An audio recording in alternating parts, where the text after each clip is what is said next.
So, welcome everyone. Now we are going to start our next class, that is class 45, and it will be based on the previous class that we have discussed yesterday about the TDS, income tax, e-way and some much more about the taxation. So, what we have discussed yesterday, that I'm sharing my screen to you so that you can also see that what is exactly happening. तो यहाँ पे देखो, यहाँ पे हमने बात की थी कि कुछ हमने स्क्रीनशॉट शेयर किए थे, ठीक है ना। थोड़ा सा ना मैं एक काम करता हूँ, चैट बॉक्स वगैरह भी लगा लेता हूँ कि अगर आप कुछ बात करना चाहें तो मुझे दिखता रहे, ठीक है।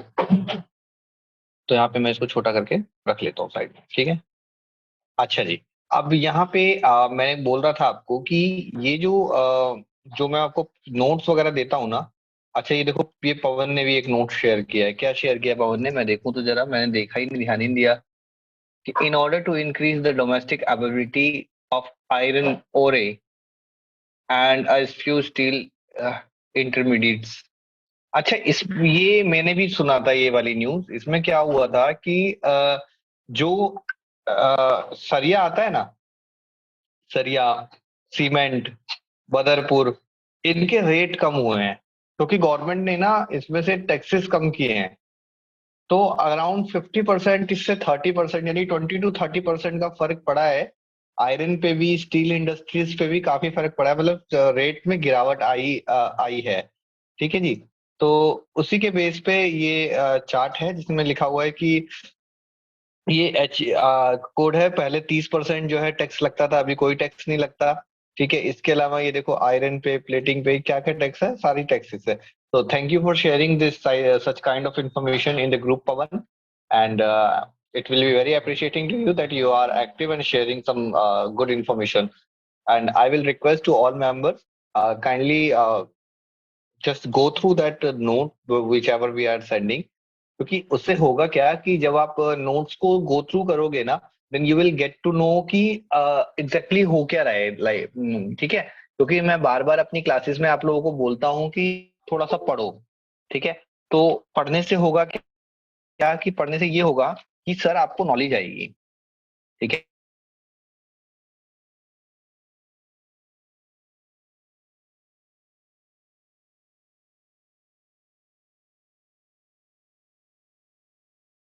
और जो है स्क्रीन साफ नहीं नजर आ रही है, कुछ भी एक्स वाई जेड, आपको कुछ भी ऐसा लगे तो आप ना मुझे तुरंत मैसेज करके बताया करो कि सर जो है हमारे साथ ऐसा हो रहा है, तो कि मैं उसको रिफ्रेश करने की कोशिश करूं। क्योंकि होगा क्या कि कई बार क्या होता है कि हम कुछ बता रहे हैं, कुछ इंपॉर्टेंट पढ़ा रहे हैं, और उसके बीच में अगर वॉइस ब्रेक हो रही है तो it could be a like कि यार why should it not be happen. ठीक है। अभी क्या है, अभी आवाज सबको क्लियर आ रही है, वॉइस क्लियर आ रही है, ठीक है। अगर वॉइस क्लियर आ रही है तो हम उसको आगे स्टार्ट कर सकते हैं, ठीक है। तो मैं ये मैंने चैट बॉक्स इसीलिए खोला है ताकि हम दिखा सके यहाँ पे कि हम क्या क्या आप लोगों को शेयर करते हैं। जो लोग आज फर्स्ट टाइम ज्वाइन कर रहे हैं उनको भी मैं बता दूं, और जो लोग पिछले 3 दिन से क्लास ले रहे हैं, 4 दिन से, ठीक है, उनको तो मालूम ही है कि हो क्या रहा है एग्जैक्टली। ठीक है। तो यहाँ पे हम लोग कुछ नोट्स हमने शेयर किए हुए थे, ठीक है। ये क्या लिखा हुआ है, मेरे एग्जाम का सिलेबस है, ये तो बेकार है, ये चीजें हैं यहाँ पे ना। वाई एम अनेबल टू सी, दिख नहीं रहा है, मुझे लग रहा है ना मेरे को डाउनलोड करना पड़ेगा यहाँ से ऐसे क्लिक करके, ताकि मुझे पता लगता रहे कि मैंने क्या स्क्रीनशॉट भेजा था या क्या दिया था। फिलहाल तो फिलहाल मैं आपसे ये कहना चाहूंगा कि जो हमने लास्ट क्लास में पढ़ा था कि टीडीएस कैसे निकालते हैं। वॉइस नहीं आ रही guys? Am I audible or not? If I'm not audible then please write in a chat box.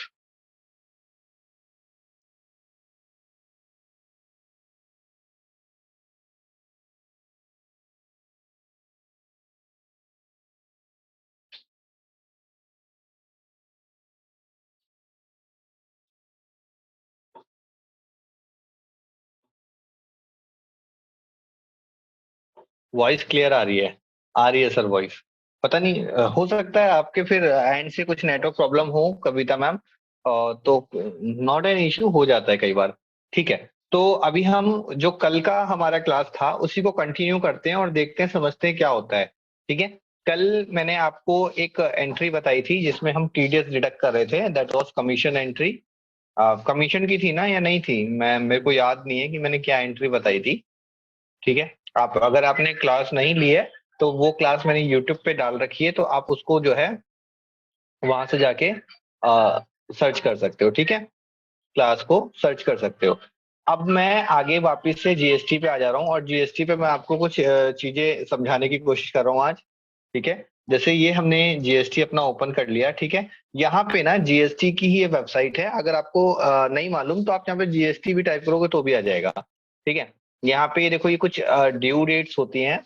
ठीक है, जिसमें देखो ये 3B की डेट होती है, 3B की, ये R1 की डेट होती है। R1 क्या, जीएसटी तो जीएसटी रहेगा ना, तो जीएसटी को मैं बोल नहीं रहा हूँ, इसलिए मैं ये क्या बचा लास्ट में, R1। ये क्या बचा जीएसटी का, R3B। ठीक है, तो यही इंपॉर्टेंट होता है, बाकी जो है वो अलग अलग जो है उसका हिसाब किताब होता है, वो अलग चीज होती है। यहाँ से आप रजिस्टर भी कर सकते हैं टीडीएस के लिए, और यहाँ पे आप फाइंड टैक्स पेयर, अगर आपको किसी का जीएसटी नंबर देखना है, उसने कितना टैक्स भरा है कितना नहीं भरना है वो देखना है, तो आप देख सकते हैं। जैसे फॉर एन एग्जाम्पल मैं आपको दिखाता हूँ। तो ये प्रैक्टिशनर अलग होता है और फाइंड टैक्स पेयर अलग होता है। प्रैक्टिशनर वो होता है जैसे जैसे कोई सीए है वो प्रैक्टिशनर है। ठीक है, या कोई और भी है जो मल्टीपल बड़ी ऑर्गेनाइजेशन है। ठीक है, तो वहां पे क्या है कि वो जो है जीएसटी के बारे में आ, वो सॉरी जीएसटी के लोगों को लोगों की जीएसटी भरता है बेसिकली। ठीक है, तो यहाँ पे होता है। अब ये है टैक्स पेयर। जैसे सपोज करो मेरे को नहीं पता कि कोई टैक्स पेयर है कि, ये मेरे पास एक पार्टी है जिसका मैं टैक्स वेरीफाई करना चाहता हूँ कि हाँ भाई ये है कि नहीं है। ठीक है, तो मैं इसका जो है जीएसटी नंबर यहाँ डाल रहा हूँ। ठीक है, 1069N1ZI। ठीक है जी, ये मैंने एक जीएसटी नंबर डाल लिया। जीएसटी नंबर हमेशा 15 नंबर का होता है, उससे कम का नहीं होता। ठीक है, ये आ गया है यहाँ पे कोड इसका। ये कैप्चा कोड, ये जो ये डाल रहा हूँ ना, ये वाला है नीचे वाला। ठीक है, अब मैं सर्च कर रहा हूँ तो वो सर्च करने में आ गया कि हाँ ये किसका पार्टी का नाम है, ये आ गया मोहनलाल का नाम है। उसके फर्म का नाम आ गया है यहाँ पे, कब से उसने रजिस्ट्रेशन कराया, ये रजिस्ट्रेशन की डेट आ गई। ठीक है, अब ये उसका पूरा एड्रेस आ गया कि भाई भाई वो है कहाँ पे ये इसकी दुकान। ठीक है, हर चीज आ जाती है देखो। ठीक है, नेचर ऑफ कोर बिजनेसमैन, अभी क्या है, ट्रेडर भी है और रिटेलर भी है, दोनों काम करता है ये। ठीक है, इसका रिटेल बिजनेस भी है, होलसेल भी है, रेसिपेंट भी है। ठीक है, किस किस उसके अंदर काम करता है ये, कि वुमेन्स के सूट, सूट जैकेट ब्लेजर वगैरह इन चीजों में काम करता है। ठीक है, अब इसकी फाइलिंग टेबल देखते हैं कि इसने जीएसटी फाइल करी है कि नहीं करी। देखो, यहाँ पे दो टेबल बन के आ गए, एक filing details for GSTR 3B और एक आ गया filing detail of GSTR IFF। ठीक है, IFF जो होता है ना वो उन लोगों के लिए होता है जो क्वार्टरली रिटर्न फाइल करते हैं। क्वार्टरली मतलब 3 महीने के अंदर, माने 3 3 महीने के अंतराल में अगर रिटर्न फाइल करेंगे तो IFF लगता है। फिर ये 9R होता है, ये होता है आपका एनुअल रिटर्न के लिए। जब कोई भी रिटर्न, जैसे हमारा क्या होता है जीएसटी ऑडिट हो गया, ऑडिट मतलब होता है चार्ट चेकिंग करना। ठीक है, साल के लास्ट में हमारी चेकिंग हो गई, चेकिंग के बाद हम क्या करते हैं 9R फाइल करते हैं कि हाँ भाई हमारा सब कुछ ठीक है, ये हमारा फाइनल है हमारी तरफ से।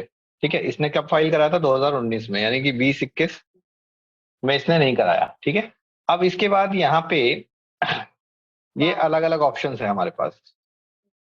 ठीक है, अब यहाँ पे देखो ये कि कब तक की रिटर्न फाइल करी है, मार्च की। अभी क्या चल रहा है, अप्रैल, मई, मई चल रहा है, दूसरा महीना चल रहा है, यानी कि अब वो रिटर्न कब फाइल करेगा, 3 महीने के बाद।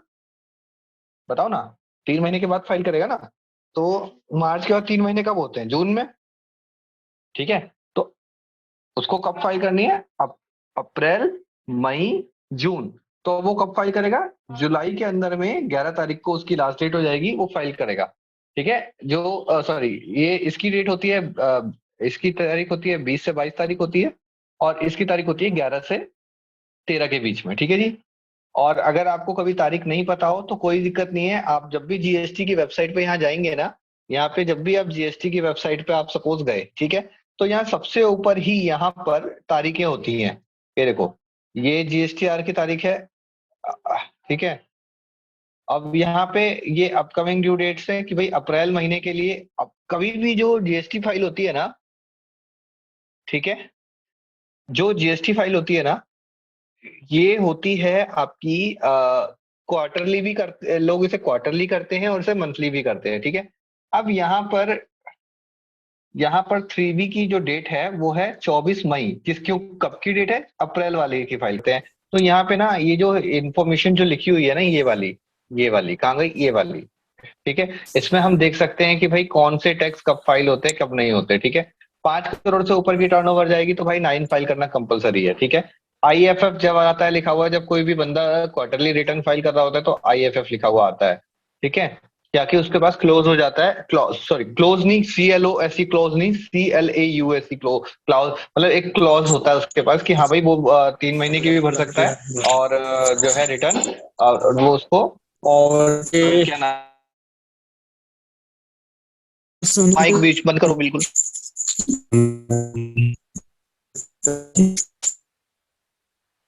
क्या है यार,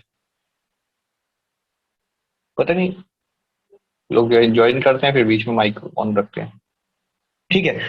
तो यहाँ पर ये चीजें आपको समझ में आ रही है ना, मैं क्या बता रहा हूँ एग्जैक्टली, मैं क्या बताने की कोशिश कर रहा हूँ। चलो एक और जीएसटी का एग्जांपल ले लेते हैं, ठीक है। यहाँ पे मैं सर्च कर रहा हूँ, एक टैक्स पेयर और सर्च कर लेते हैं, 07, इसका टैक्स पेयर है BSTPD,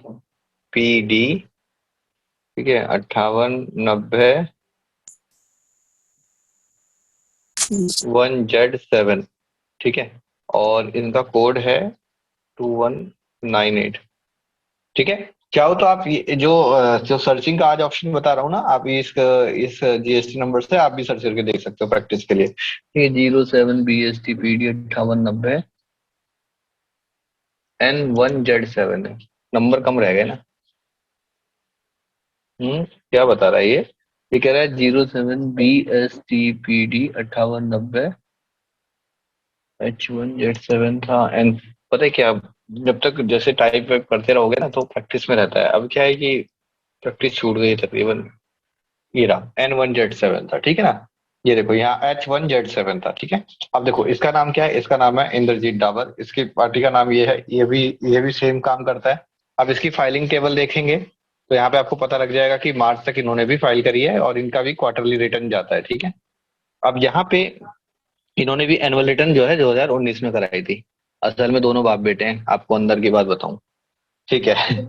तो फिलहाल आपको ये समझ में आ रहा है कि ये इस तरीके से फाइल हो रहा है, मतलब देखते हैं कि किसने फाइल करे किसने नहीं करी। आप खुद की भी देख सकते हो ऐसे, ठीक है।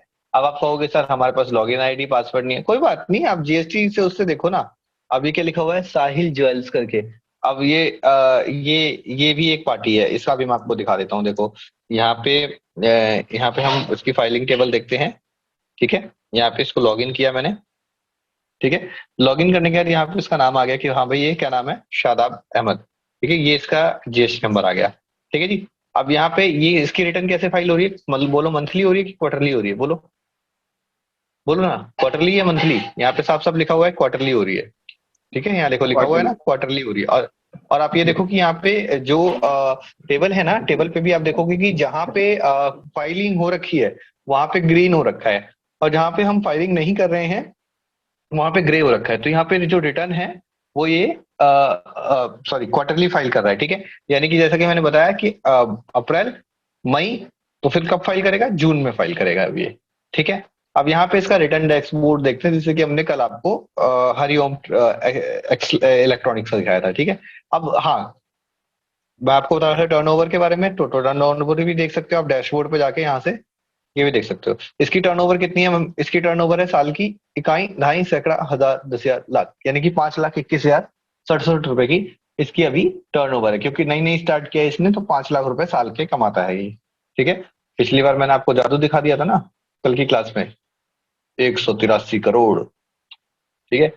भाई हर किसी का बिजनेस अपनी अपनी जगह होता है, ठीक है। अब यहाँ पे आ जाते हैं सर्विसेज में, हम गए रिटर्न में कहाँ गए, डैशबोर्ड पे, ठीक है। सारे ऑप्शन यहीं पे हैं, देखो डैशबोर्ड पे गए, यहाँ पे देखो, यहाँ पे आपका ये रजिस्ट्रेशन का है। अगर मान लो कोई चेंजेस वगैरह करने होते हैं ना तो हम यहाँ करते हैं, जैसे मान लो ईमेल आईडी चेंज करना है, मोबाइल नंबर चेंज करना है, या कोई चीज करना है। इसमें दो फील्ड होते हैं, कोर फील्ड होता है, एक नॉन कोर फील्ड होता है। नॉन कोर फील्ड में जो बेसिक डिटेल है वो चेंज कर सकते हैं। कोर फील्ड का मतलब होता है भाई जो इंपॉर्टेंट डिटेल्स है, जैसे कंपनी का नाम वगैरह चेंज करना हो गया, ठीक है। तो वो आप चेंज करोगे तो उसके साथ सपोर्टिंग डॉक्यूमेंट लगाओगे, ठीक है। आप चाहते हो जीएसटी नंबर वही रहे, कोई बात नहीं वही रहेगा, लेकिन आपको सपोर्टिंग डॉक्यूमेंट लगाने पड़ेंगे, ठीक है। ये देखो रिटर्न में आप ये लेजर्स होते हैं, जैसे टैली के अंदर आपने लेजर सीखे थे, है ना, कैश बुक, बैंक बुक, वैसे ही यहाँ पे देखो कैश का लेजर होता है और क्रेडिट का लेजर होता है। ठीक है, कैश का लेजर होता है और क्रेडिट का लेजर होता है। धीरे धीरे करके सिखाऊंगा, अभी रिटर्न के बारे में बताता हूँ। ठीक है, जैसे रिटर्न में हम आ गए हम लोग। ठीक है, अब यहाँ पे देखो रिटर्न में क्या क्या ऑप्शन है हमारे पास। एक तो रिटर्न डैशबोर्ड है। जब आप डैश किसी भी ऑप्शन के डैशबोर्ड पे जाओगे ना, तो आपको सारी चीजें अपने आप मालूम चल पता लग जाएंगी। ठीक है, ये आपका ट्रैक रिटर्न स्टेटस है, यानी कि अगर आपने कोई रिटर्न भरा, ठीक है, टैक्स भरना ही गुण नहीं है, टैक्स को सेटल भी करना होता है। ठीक है, जैसे सपोज करो किसी ने 1,000 रुपए टैक्स भर दिया, तो टैक्स आपने पे तो कर दिया, लेकिन यहाँ पे एडजस्ट करना भी पड़ता है आपको उसको। ठीक है, ये आईटीसी फॉर्म होता है, इनपुट टैक्स क्रेडिट बोलते हैं इसको। आपको अगर आईटीसी के बारे में सीखना है कि आईटीसी क्या होता है, तो मैंने ऑलरेडी ग्रुप में आईटीसी का जो है यहाँ पे वो दे रखा है, एक पीडीएफ दिया था ना। ये देखो यहाँ पे, ये तो जीएसटी का था, इंट्रोडक्शन टू जीएसटी। और इसके अलावा यहाँ पे मैंने एक आईटीसी का भी दिया था। देखो ये जो है ना, ये क्वेश्चन के साथ जो मैंने दिए थे, इसका ये क्वेश्चन देने का मेरा मकसद यही था कि आप लोगों की प्रैक्टिस हो जाए। देखो लिखा हुआ क्या आ रहा है, what is input. Input tax मतलब वही जो मैंने आपको बोला था कि भाई अगर आप 100 रुपए का माल लेते हो, ठीक है, और 10 रुपए टैक्स बनता है, ठीक है, तो वो 10 रुपए आप वहां तो भर दे रहे हो, लेकिन आप उसको क्लेम भी तो करोगे कि हाँ मैंने 10 रुपए भर दिए सरकार, मैं आपको क्यों भरूं बार बार। ठीक है, तो वहां पे वो क्लेम लेना होता है, पढ़ लेना इसको। यहाँ पे ये क्वेश्चन का आंसर है। ठीक है, इससे क्या होता है, प्रैक्टिस होगी आपकी। हाँ भाई ये क्या चीज है, देखो लिखा हो ना, what is the tax implication. ठीक है, पढ़ना पड़ेगा, अगर नॉलेज चाहिए तो, नॉलेज चाहिए तो पढ़ना पड़ेगा। अकाउंटेंट बनना है, चाहे अपने लिए बनो, ठीक है, खुद के बिजनेस के लिए बनो, ठीक है, आने वाले फ्यूचर में खुद का देखो, कभी भी कोई भी नॉलेज कहीं भी यूज हो सकती है, तो डिपेंड करता है कि आप किस लिए करो, लेकिन करो जरूर। ठीक है, क्या।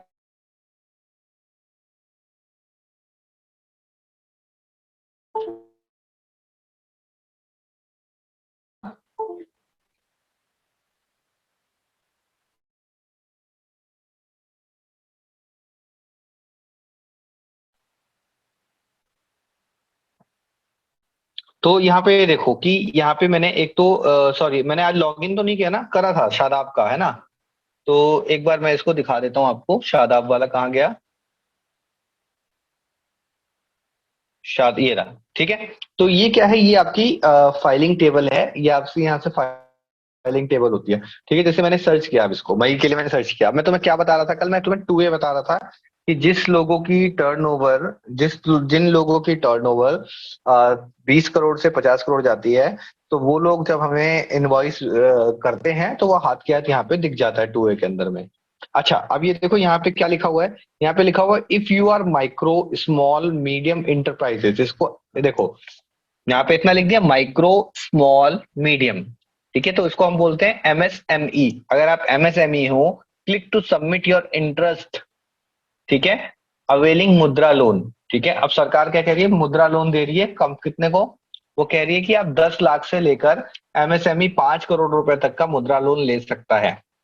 ठीक है, अब क्या लिखा हुआ है, you have selected the return file quarterly frequency, you are required to file GST 1 और 3B for the last month of quarter. If you intend to furnish invoice for the current month, it can be done by the furnishing, ठीक है, invoice furnishing facility.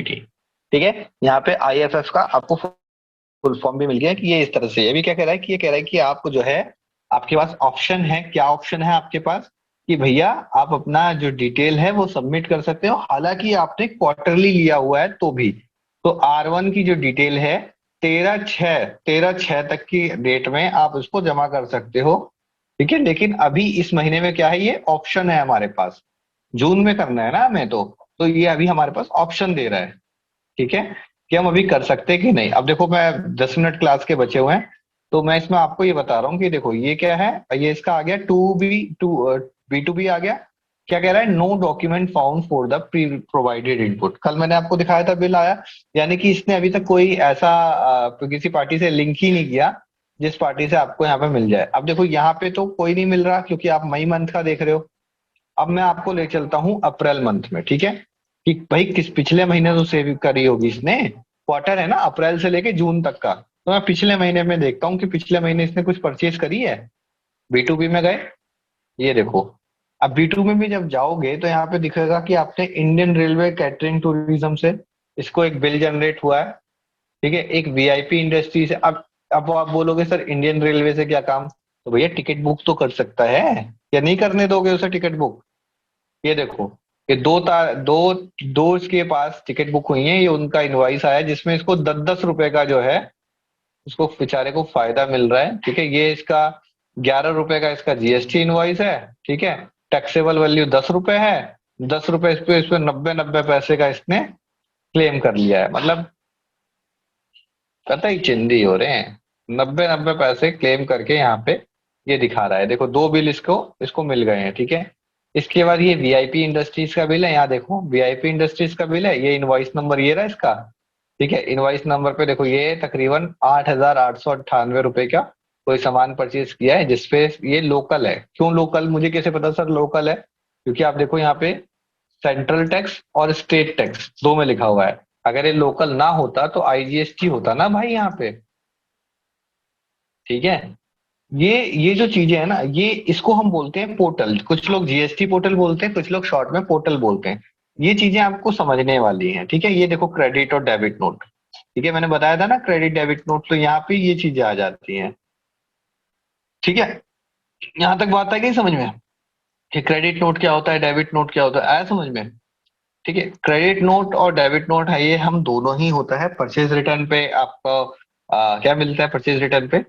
ठीक है, अगर आप कोई माल भेजोगे तो सामने वाली पार्टी आपको क्या देगी, क्रेडिट नोट। ठीक है, लेकिन अगर अगर मान लो किसी कारण से आपको डेबिट नोट मिलता है तो उसका भी आपको एक रीजन होता है। ठीक है, डेबिट नोट, क्रेडिट नोट, ये आपको पढ़ना पड़ेगा ही पड़ेगा। ये अमेंडमेंट होती है। ठीक है, चाहे वो बी टू बी में हो चाहे वो डेबिट क्रेडिट कार्ड में। अमेंडमेंट का मतलब होता है चेंजेस। अगर हमने कोई बिल इशू किया है और उसके अंदर में अगर कोई चेंजेस है तो वहां पे आ जाएगा। अब पवन क्या कह रहे हैं, पवन कह रहे हैं इन एलिजिबल आईटीसी क्या होता है। इन एलिजिबल का मतलब देखो आपका आपके वर्डिंग में ही देखो इन एलिजिबल है, यानी कि आईटीसी के लिए वो एलिजिबल ही नहीं है, वो योग्य ही नहीं है, वो आईटीसी क्लेम ही नहीं कर सकता। अब ऐसा दो ही सूरतों में होता है, या तो उसका टैक्स ही ना बन रहा हो। ठीक है, आईटीसी कब क्लेम होगा, जैसे परचेज के बिल हैं। ठीक है, परचेज के बिल हैं मेरे पास, मान लो 1 लाख के परचेज के बिल हैं। 1 लाख के परचेज पे मान लो मेरा जो टैक्स बन रहा है वो तकरीबन मेरा 18,000 रुपये टैक्स बन रहा है। ठीक है जी, आप यहां से समझो। ये देखो आप रिटर्न डैशबोर्ड पे हो ना, यहाँ रिटर्न पे आओ। ठीक है, यहाँ आ जाओ डैशबोर्ड पे।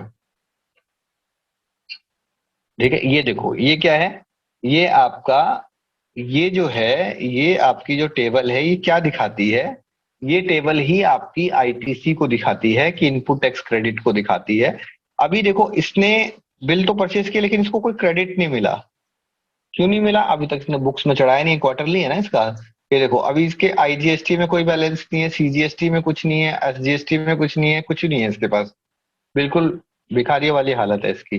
तो क्या ये आईटीसी क्लेम कर सकता है? अगर करेगा तो किस बेसिस पे करेगा? ठीक है, तो बेसिस पता होने इसको बहुत जरूरी है।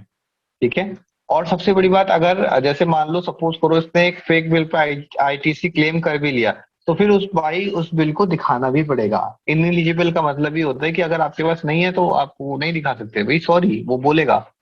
ठीक है, समझ में आ गया? यहाँ पे रिटर्न डैशबोर्ड में थे हम लोग, रिटर्न डैशबोर्ड में। ठीक है, ये आपको दिखा रहा था मैं। ठीक है, अब यहाँ पे मान लो कि अगर आपको पिछले साल का देखना है, हमारे इंडिया में 1 अप्रैल से लेकर 31 मार्च तक का नया साल होता है। ठीक है, उसके बाद दोबारा 1 अप्रैल आएगा तो हम लोगों के लिए वो नया साल कहलाएगा। ठीक है, हम लोग जनवरी से स्टार्ट नहीं करते, हम लोग अप्रैल से स्टार्ट करते हैं। इसलिए एक साल में 4 क्वार्टर होते हैं, एक क्वार्टर में 3 महीने होते हैं, अप्रैल मई जून। ये क्या बन गया, क्वार्टर नंबर 1 यानी Q1। इसी तरह से जून जुलाई अगस्त क्या बन गया, Q2। सितंबर अक्टूबर नवंबर क्या बन गया, Q3। दिसंबर जनवरी, सॉरी कुछ मिसिंग हो गया मेरे ख्याल से बोलने में। ठीक है, जनवरी फरवरी मार्च का बनता है क्वार्टर। यहां से देख लो ना यार, ये देखो ये क्या लिखा हुआ है, यहाँ पे देखो ये आ गया, यहाँ पे देखो ये Q1, ये Q2 3 4 दिखा रहा है, 1 कहाँ है भाई, 1 क्यों नहीं दिखा रहा? जुलाई से अगस्त, अब जनवरी से मार्च है। ठीक है, उसके बाद अक्टूबर से दिसंबर है, जुलाई से सितंबर है, यानी कि अब मार्च से जुलाई तक का, जून तक का भी तो क्वार्टर होगा ना। मार्च अप्रैल से जून तक का एक क्वार्टर होगा, यानी 4 क्वार्टर होते हैं, ये आपको समझने आने। एक क्वार्टर का मतलब होता है महीने, ठीक है। यहाँ पे अगर मान लो मैं पिछले साल में सर्च कर रहा हूँ, फोर्थ क्वार्टर सर्च कर रहा हूँ, तो यहाँ पे हम जब क्लिक करते हैं तो ये फोर्थ क्वार्टर के अंदर आ जाता है कि देखो जी आपने GSR 1 भी फाइल करी, वर्ड मतलब परचेज हो गया, आउटवर्ड मतलब सेल हो गया, तो ये आपका 3B में दिख जाता है। इसी तरह से, ठीक है, जल्दी जल्दी करता हूँ, 1 मिनट रह गए। इसके बाद यहाँ पे 2B में, 2B का मतलब होता है परचेज। अगर आपको पिछले महीने की कोई परचेज देखनी है अप्रैल की, ठीक है, पिछले क्वार्टर में देखनी है यहाँ से, ठीक है। यहाँ पे जनवरी टू मार्च गए हम लोग, यहाँ पे सर्च किया हमने, यहाँ पे ये आ गया 2A, ठीक है। 2A के अंदर B2B के अंदर हमारे पास ये देखो, यहाँ पे कोई बिल नहीं है, ठीक है। मार्च में कोई बिल नहीं है। रिटर्न पीरियड देखो यहाँ पे मार्च लिखा हुआ है, ठीक है, मार्च में कोई बिल नहीं है, ठीक है। फिर मतलब इस तरह से बिल्स भी देखते हैं और इस तरह से ये चीजें देखते हैं। तो ये चीजें समझ में आ रही है ना आप लोगों को, क्योंकि जब तक आपको समझ में नहीं आएगा मेरा पढ़ाने का कोई फायदा नहीं है, ठीक है। अब मैं देखो, टाइम की बहुत ज्यादा लिमिट है, पढ़ाना चाहता हूँ लेकिन टाइम की लिमिट है, ठीक है। इससे पहले कि वीडियो बीच में कट जाए, ठीक है, हम लोग कल कुछ और टॉपिक्स पे डिस्कस करेंगे। मैं अपना सिस्टम पहले से सेटअप करके रखूंगा, आज थोड़ा लेट हो गया था आने में तो हो नहीं पाया। कल जो है हम लोग थोड़ा सा और इसको ब्रीफ में डिस्कस करेंगे, क्योंकि सबसे पहले आपको इंट्रो जानना जरूरी है कि कौन सी चीज किस चीज के लिए होती है, ठीक है। प्लस कौन सी चीज कैसे होती है ये भी बहुत इंपॉर्टेंट है। जब तक आपको ये सारी चीजें नहीं मालूम होंगी तब तक आप आगे काम नहीं कर पाओगे, ठीक है।